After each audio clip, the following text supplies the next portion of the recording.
Hello, good morning everyone.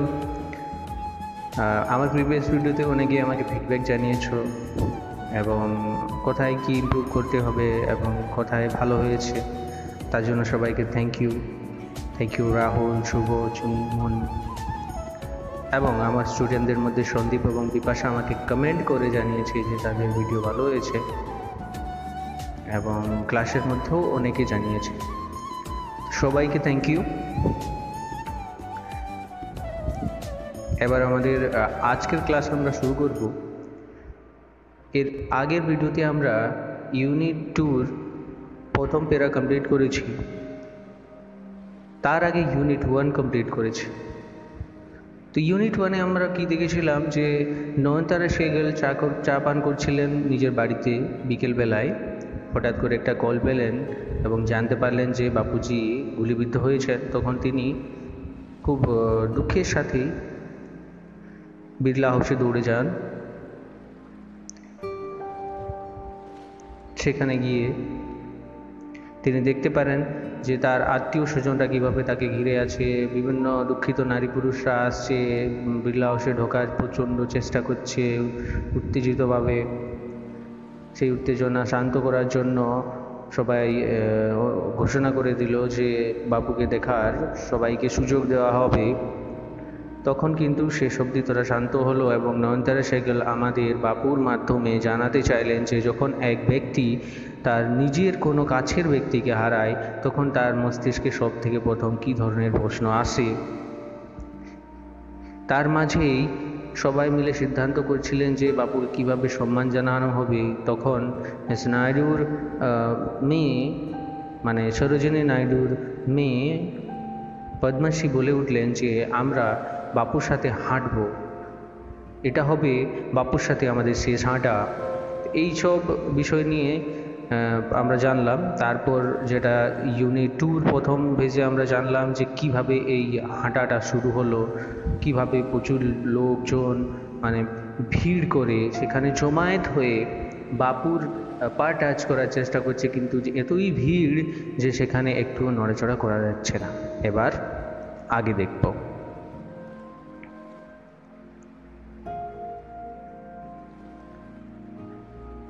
As I moved forward slowly, I understood I was not merely in the midst of grieving people.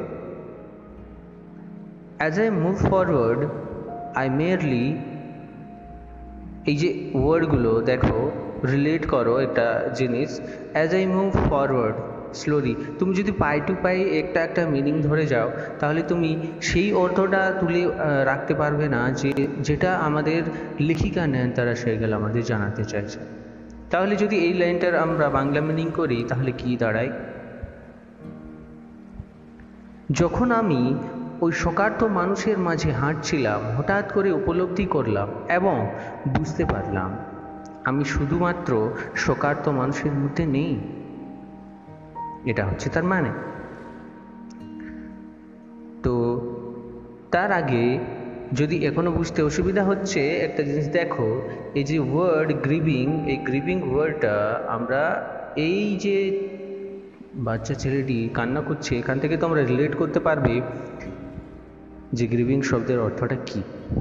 Grieving শব্দের অর্থ হচ্ছে দুঃখ দেওয়া বা পাওয়া বা শোক করা।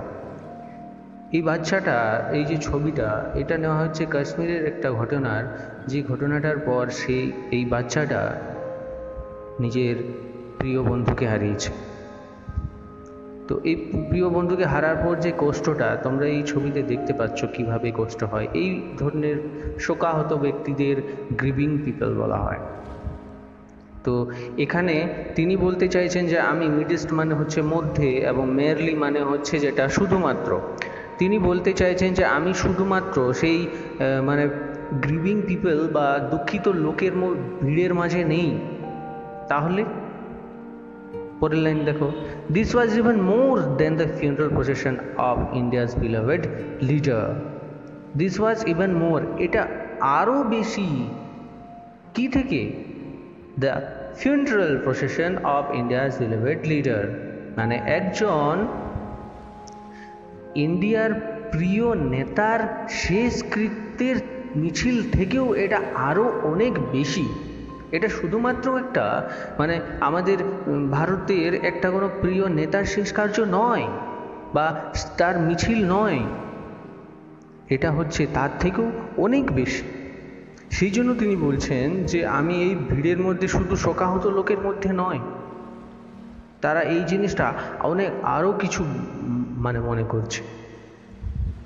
পরের লাইনটা দেখো, রিলেট করতে সুবিধা হবে। I was among people for whom walking with Bapu had a special meaning. তিনি বলতে চাইছেন, প্রথম লাইন থেকে আবার আমি রিপিট করে একটু বোঝানোর চেষ্টা করব। As I moved forward slowly, I understand I was not merely in the midst of grieving people. This was even more than the funeral procession of India's beloved leader. I was among people for whom walking with Bapu had a special meaning. তিনি বলতে চাইছেন যে আমি মানে যখন আমি হাঁটছি, আমি সেই শোকার্ত লোকের মাঝে শুধু হাঁটছি না, মানে তাদের ক্ষেত্রে এটা শুধুমাত্র একটা ইন্ডিয়ার একটা ভালো নেতার শোকযাত্রা নয়, এটা তার থেকে অনেক বেশি। তার সাথে হাঁটাটাই হচ্ছে তাদের ক্ষেত্রে একটা বিশেষ ব্যাপার, একটা কিছু বিশাল ব্যাপার। তো এই প্রসেশনটা বোঝানোর জন্য, প্রসেশন কি হয় এর অর্থ হচ্ছে মানে যাত্রা করা, ঠিক আছে? তো ওটা বোঝানোর জন্য আমি যে ছবিগুলো আমাদের দুর্গাপুজোতে যেরকম আমরা বিসর্জন করার সময় প্রসেশন করি, বা এটা ফরেনের একটা দৃশ্য যেখানে প্রসেশন করা হচ্ছে, বহু লোকজন তার পেছনে আছে, একটা ধার্মিক অনুষ্ঠান এটা। তো এই মতোই একটা কোনো ব্যক্তিকে যখন আমরা সম্মান করি তখন তাকে মানে এইভাবে প্রসেশন করে তাকে সম্মান জানানো হয়। তো এটা এই গান্ধীজির ক্ষেত্রে সিদ্ধান্ত নেওয়া হয়েছে কারণ তিনি হাঁটাকে খুব গুরুত্বপূর্ণ মনে করতেন, সেই জন্য তার সাথে সবাই হাঁটতো। তো এই হাঁটাটা তাকে বিশেষ সম্মান দেওয়া হলো, এবং তার সাথে মানুষগুলো শান্ত পেল যে শেষবারের মতো চলো গান্ধীজির সাথে হেঁটে এলাম, তাই না? তো তিনি এটাই, এই তিনটে লাইনের মধ্যে তিনি এটাই বোঝাতে চাইছেন যে আমাদের ক্ষেত্রে মানে আমি যে এখানে দাঁড়িয়ে আছি, এখানে শুধুমাত্র দুঃখিত লোকগুলোর মধ্যে আমি দাঁড়িয়ে নেই, আমি দাঁড়িয়ে আছি এমন কিছু লোকজনের মাঝে যে তারা এই শোকযাত্রাটাকে, এই শেষ যাত্রাটাকে মানে জীবনের মানে বিশাল কিছু মনে করছে, সেই লোকগুলোর মাঝে আছি আমি। I was among people for whom walking with Bapu had a special meaning. এই লাইনটা বোঝানোর জন্য আমি যদি একটা এক্সাম্পল দিই তোমরা বুঝতে পারবে। জাস্ট ইমাজিন করো আমরা বিবেকানন্দকে, স্বামী বিবেকানন্দকে বা এপিজে আব্দুল কালাম মশাইকে বা আমাদের নেতাজি সুভাষ বোসকে আমরা কত ভালোবাসি। তো ওনাদের মধ্যে কেউ একজন যদি চলে আসেন, মানে in case that is not possible, কিন্তু যদি মনে করো চলে আসেন এবং তিনি বলেন যে আমি তোমাদের এলাকায় হেঁটে বেরোবো, তুমি কি তার সাথে একদিনও হাঁটবে না? হ্যাঁ, হাঁটবে, অবশ্যই হাঁটবে। আমি জানি তোমাদের মনের কথা, এটা সবারই মনের কথা। আমরা সবাই চাইবো তাদের সাথে তাদের হাঁটায় একটু পার্ট হওয়ার, সে আমি ওনাকে দেখতে পাই আর না পাই, তার সেই ভিড়ের একটা অংশ হব। সেই মতোই তাদের সেই যেখানে লোক ছিল নয়নতারা সেহগল, সেই জিনিসটাই দেখতে পাচ্ছেন লোকের মধ্যে, যে তাদের ক্ষেত্রে এটা শুধুমাত্র একটা ফিউনারাল প্রসেশন নয়, এটা কোনো একটা নেতার শেষ কাজের মিছিল নয়, এটা হচ্ছে তার থেকে অনেক বেশি। Next, we had walked with Bapu over the rough and smooth of India's recent history. তৎকালীন সাম্প্রতিক যে সময় ছিল, সেই সময় মানে সময় ভালোও হয় খারাপ হয়, তিনি এই লাইনে বলতে চাইছেন যে তৎকালীন সাম্প্রদায়িক যে সময়টা ছিল, আমরা ভালো এবং খারাপ বা মসৃণ দুই সময়েই কিন্তু হেঁটেছি তার সাথে।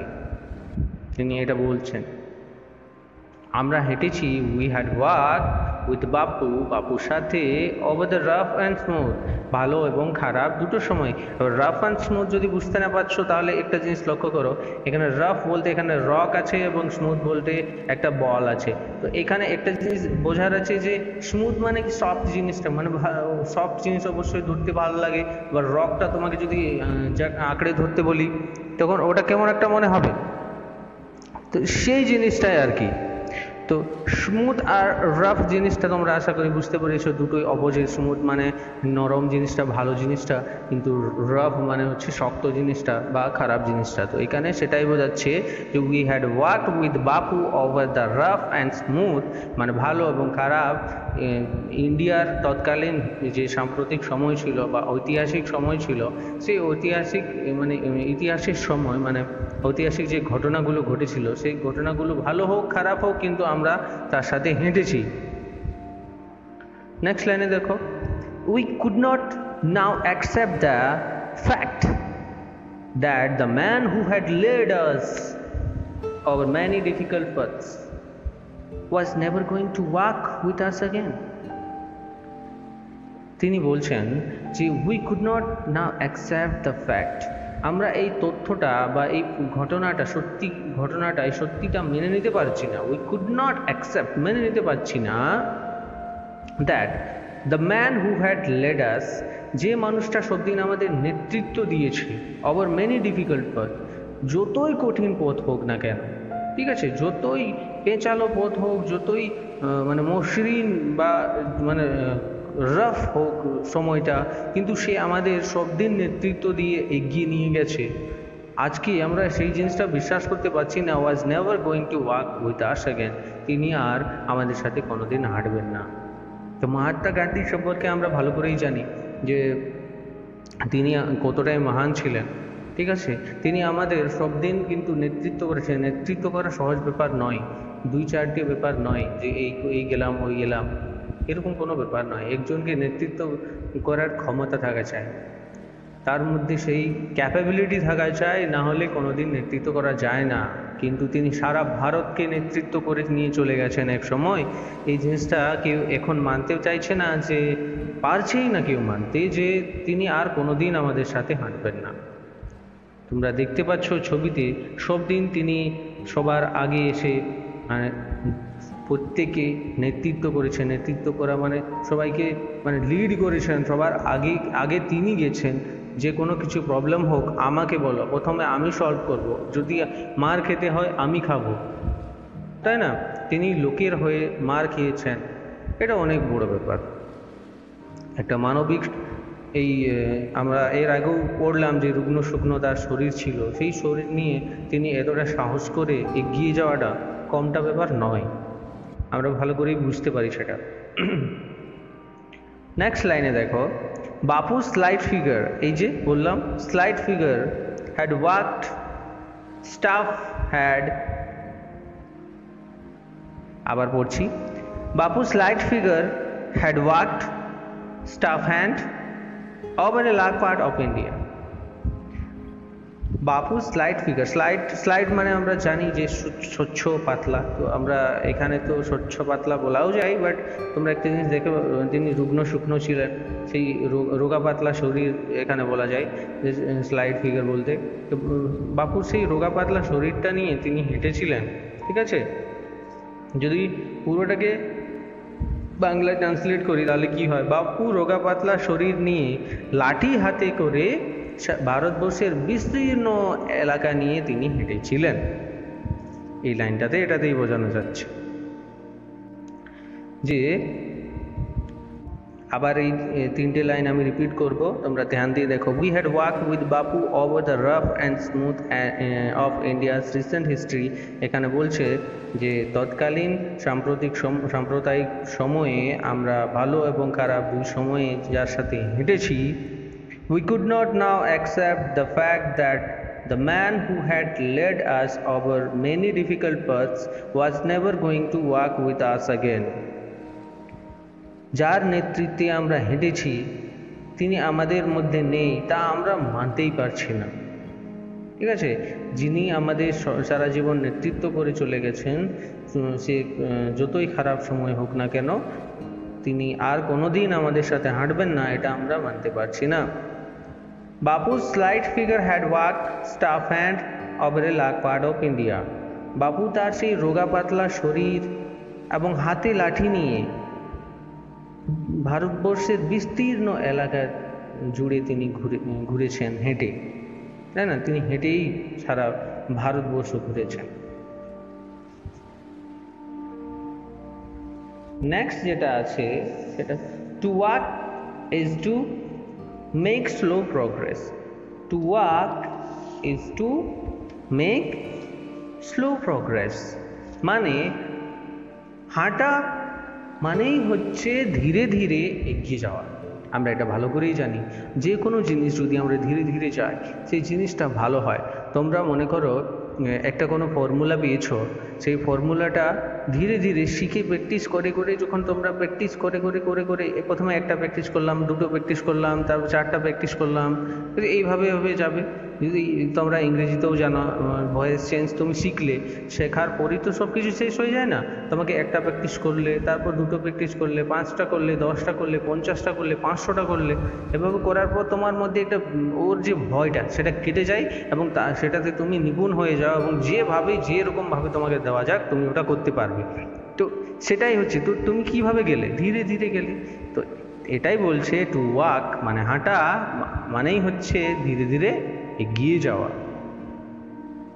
ওকে, নেক্সট লাইনে দেখো, it is to think with clarity and closely look at all that is around you from small insect to the horizon in the distance। এই লাইনটা দেখো খুবই ইম্পর্টেন্ট মনে হচ্ছে। ইট is to think with clarity and closely, এটা আমাদের ভালোভাবে চিন্তা করতে এবং দেখতে শেখায়। ঠিক আছে, ভালোভাবে চিন্তা করতে এবং দেখতে শেখায় তোমার চারপাশে যা কিছু আছে। ঠিক আছে, আমার চারপাশে যা কিছু রয়েছে, কি কি পাশের একটা ছোট্ট কিট থেকে শুরু করে সেই দিগন্তে মানে অবধি তুমি ক্লিয়ারিটি পাবে। এখানে দেখো ছবির মাধ্যমে বোঝার চেষ্টা করি। তো প্রথম লাইনটা হলো মানে এই যে ইট is to think with clarity and closely, এটা আশা করি বুঝতে পারি। এটা তোমাকে মানে ভালোভাবে চিন্তা এবং মানে চিন্তা করতে এবং দেখতে শেখায় তোমার চারপাশে কি আছে এবং কিভাবে শেখায় তোমাকে। একটা ছোট্ট কিট, এই জায়গায় দেখো তোমরা একটা ছোট্ট কিট আছে, এটাকেও আমরা দেখতে পাবো। আমরা যদি হেঁটে যাই মনে করো, হাঁটা হচ্ছে স্লো প্রোগ্রেস, ধীরে ধীরে মানে উন্নতির দিকে যাওয়া। তো কীরকম উন্নতি, এটাই এই লাইনটা, হাঁটার যে কোয়ালিটিটা সেটা তিনি বলতে চেয়েছেন এই লাইনটাতে। তো কি বলতে চেয়েছেন দেখো, এই ছোট ইনসেক্টটার থেকেও মানে আমরা এটাকেও দেখতে পাবো এবং এখানে যদি আমরা দাঁড়িয়ে থাকি, এই সূর্যটা এখানে ডুবছে এটাকেও আমি দেখতে পাবো। ওখানে যদি কোনো একটা বড় জিনিস থাকে, পাহাড় থাকে, সেই পাহাড়ের মধ্যে কি যেটা দেখতে পাবো সেটাও পাবো। মানে ওটাই হচ্ছে দিগন্ত, ওটাই হচ্ছে হোরাইজন। ঠিক আছে, যেখানে দিক শেষ হয়ে যায়, দিকের অন্ত যেখানে, ঠিক আছে, সেই জায়গাটায়, যেমন দিকের অন্ত বলতে আমি এখানে দাঁড়িয়ে আছি, এইদিকে তাকাচ্ছি, দেখো এখানে আকাশটা আর সমুদ্রটা যেন একবারে মিশে গেছে, আমাকে শেষ মনে হচ্ছে, এই যেন এই জায়গাটায় এখানে শেষ, তাই না? তো আমরা জানি ওটা সত্যি নয়, বাট দেখতে ওটাই মনে হচ্ছে। তুমি মানে দিগন্ত ওটাই, তুমি যে দিকটা যত দূর পর্যন্ত দেখতে পাচ্ছ, যেখানে তোমার দৃষ্টি শেষ হচ্ছে। তো তিনি বলছেন আমি সেই দিগন্ত তো দেখতে পাবোই হাঁটতে গেলে, সাথে সাথে আমার পাশে একটা যদি পোকাও থাকে, একটা ইনসেক্টও থাকে, সেটাকেও আমি দেখতে পাবো। বুঝতে পারলে? তিনি এইটাই বলছেন যে হাঁটার এটাই হচ্ছে একটা খুব বড় গুণ। ইট ইজ টু থিঙ্ক, আমাকে চিন্তা করতে, দেখতে খুব সাহায্য করে এবং একটা ছোট্ট পোকা থেকে সেই দিগন্ত অবধি দেখতে আমাকে সাহায্য করে। কি? হাঁটা। চলো নেক্সট লাইনে যাই। মোর over to walk was often the only way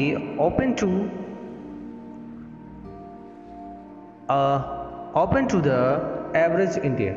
Sorry about that, I thought I hide something in the picture, sorry. Moreover, to walk was often the only way open to the average Indian. ঠিক আছে, তো moreover মানে পরন্তু বা আর, মানে এই কথাটা বলার পর নয়নতারা সাইকেল বলছেন আর মানে মনে করো আমি যদি পুরোটা বাংলায় ট্রান্সলেট করছি, তারপর বোঝো তোমরা বাংলাটা আসলে কি। ঠিক আছে, হাঁটা মানে হচ্ছে ধীরে ধীরে এগিয়ে যাওয়া। এটা আমাদের ভালোভাবে চিন্তা করতে শেখায়, দেখতে শেখায় তোমার চারপাশে কি আছে, একটা ছোট কিড থেকে শুরু করে সেই দিগন্ত অবধি। আর হাঁটা ছিল প্রত্যেক ভারতীয়দের কাছে একটা সাধারণ উপায়। বুঝতে পারলে ব্যাপারটা? তিনি বলতে চাইছেন যে হাঁটার উপকারিতা এই ধরনের, আর ব্যাপারটা হচ্ছে যে হাঁটাটাই তাদের ক্ষেত্রে একটা মাত্র উপায় ছিল। মানে তাদের কাছে গাড়ি ছিল না, ঘোড়া ছিল না, কিছু ছিল না, তাদের কাছে উপায় বলতে ওই হাঁটায়। প্রত্যেক ভারতীয়র কাছে এটা একটা নর্মাল ব্যাপার, হাঁটাটা কোনো বড় ব্যাপার নয়। তারা প্রত্যেক দিন অনেক দূর পর্যন্ত হাঁটতো, তো সেই জন্য হাঁটাটা ছিল খুব একটা বড় ব্যাপার না, তারা হাঁটাটা সহজভাবেই নিত। একটা সাধারণ ভারতীয় এভারেজ ইন্ডিয়ান, এই যে দেখছো এভারেজ ইন্ডিয়ান, এর কাছে অনলি ওয়ে একটাই উপায় হচ্ছে হাঁটা। ঠিক আছে, হাঁটাটাই হচ্ছে তার একমাত্র উপায়। কারণ সে না গাড়ি ইয়ে করতে পারবে, না ঘোড়া ইয়ে করতে পারবে, তাদের ক্ষেত্রে সম্ভব নয়। সো তাদের কাছে এটাও হচ্ছে একটা উপায় যে তাদের ক্ষেত্রে হাঁটাটা যেরকম কোনো কঠিন ব্যাপার নয়, সেরকম খুব একটা মানে সহজ ব্যাপার।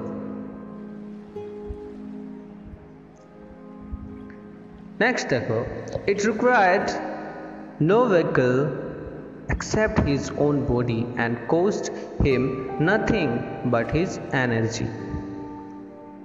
তো তিনি এখানে দেখো মানে বলতে চাইছেন যে এই যে আমাদের হাঁটা, তাই না, হাঁটা আমাদের মানে কেন প্রয়োজন হয়, মানে এই হাঁটার জন্য কি প্রয়োজন হয়, মানে এই যে হাঁটাটা এটা কি দরকার হয়? গাড়ির দরকার হয় হাঁটার জন্য? না, no vehicle except his own body. Vehicle দরকার হয় না, কোনো গাড়ি দরকার হয় না, দরকার হয় শুধু অন বডি। ভেহিকল মানে হচ্ছে গাড়ি, ঠিক আছে, own body, and cost him nothing, টাকারও প্রয়োজন হয় না। ঠিক আছে, কি প্রয়োজন হয়? শুধু এনার্জি মানে শক্তি। বুঝতে পারছো? তোমরা একটা জিনিস জানো, এই ছবিটা তোমরা, এটা মডার্ন ছবি, তোমরা এটা দেখে বুঝতে পারবে যে এখানে একটা ব্যক্তি মানে হাঁটা চারদিকে তার কত গুণ আছে, হাঁটার তার চারদিকে দেওয়া আছে। তো এই হাঁটাটা কতটা উপকারী সেটা বুঝতে পারছো। এই এত উপকারী থাকা সত্ত্বেও এটা কিন্তু এটার জন্য কিছু গাড়ির প্রয়োজন হয় না বা কোনো টাকার প্রয়োজন হয় না, প্রয়োজন হয় শুধু তোমার বডিটা এবং সেই বডির এনার্জিটা। আশা করি বুঝতে পেরেছো।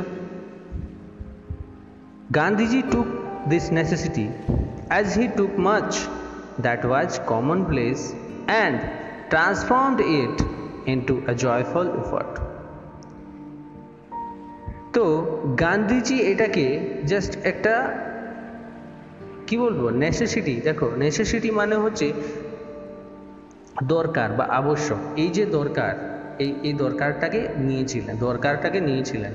বলার মানে হলো যে এই যে ভেহিকেল লাগবে না, শুধু কি লাগবে বডিটার দরকারি জিনিসটা নিয়েছিলেন, এবং সেই বডির এনার্জি সেটার দরকারি জিনিসটা নিয়েছিলেন। মানে কী রকম ব্যাপারটা বোঝাচ্ছি, তিনি হাঁটাটাকে প্রেফার করেছিলেন কারণ একটা সাধারণ ভারতীয় সেই হাঁটাটাকেই সব থেকে বেশি নিতে পারবে, এবং সবার ক্ষেত্রে সম্ভব নয় গাড়ি করা, তাই না? আর হাঁটাতে কি লাগে? শুধু এনার্জি লাগে এবং বডিটা লাগে, অন্য কিছুই লাগে না।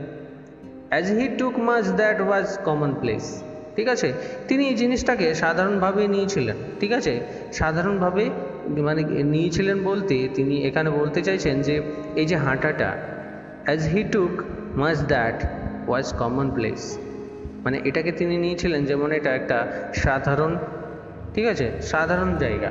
মানে সাধারণ জায়গা বলতে তিনি এখানে বোঝাতে চাইছেন যে এই যে হাঁটাটা প্রত্যেকের ক্ষেত্রে কি একটা সাধারণ জিনিস, তাই না?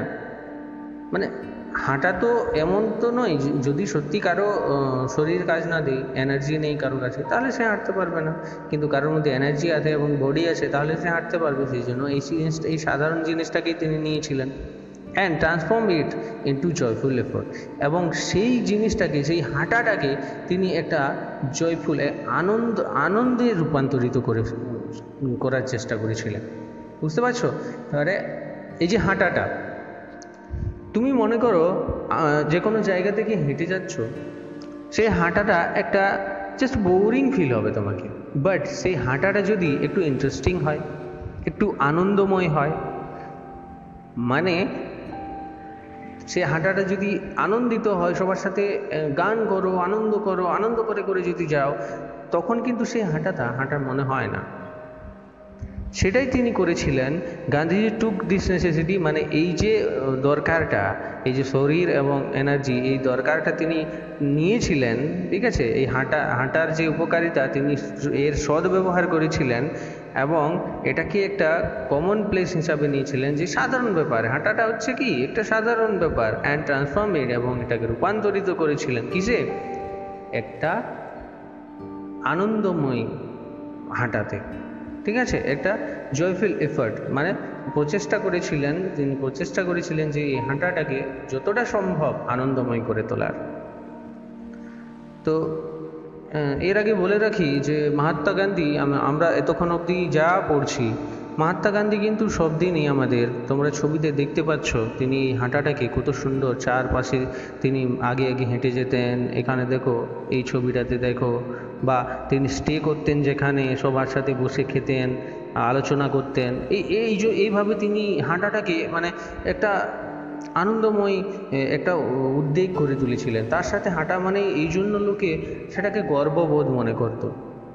এবং তার সাথে হাঁটার আরেকটাও কারণ ছিল, কারণ তিনি একজন ছিলেন ব্যারিস্টার, তিনি মানে লয়ার, তো যাই হোক, তো এই যে তিনি এত বড় একটা লয়ার হয়ে, মানে তো এই লয়ার হয়ে তিনি যদি চাইতেন, তাহলে একটা খুব মানে অভিজাত শ্রেণীর মানে জীবনযাপন করতে পারতেন, খুব মানে তার কাছে এমন তো নয় যে টাকার কমই হতো, তিনি চাইলে গাড়ি করতে পারতেন, ট্রেনে যাতায়াত করতে পারতেন, নানা ধরনের ব্যবস্থা করতে পারতেন, তিনি ইভেন ফরেনেও থাকতে পারতেন, তিনি এতটাই তার ক্ষমতা ছিল।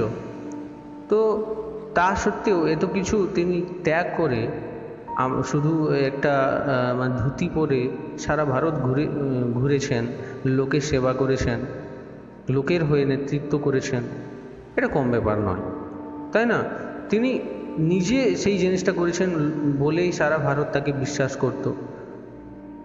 তিনি বিশ্বাস করতেন যে যার যতটা আছে ততটাই ব্যবস্থা করো, মানে এমনটা নয় তুমি আরামের জীবনযাপন, তিনি আরামের জীবনকে কোনোদিনই করেননি, সাপোর্ট করেননি। তিনি বলেছেন যে আমার শরীরেই যতটা চাহিদা আমি ততটা নেব, আমার বাঁচার জন্য আমার যতটা চাহিদা আমি ততটা নেব, বেশি নিয়ে আমি কিছু করতে পারবো না, তিনি এটা বলতেন এবং এটাই মানতেন।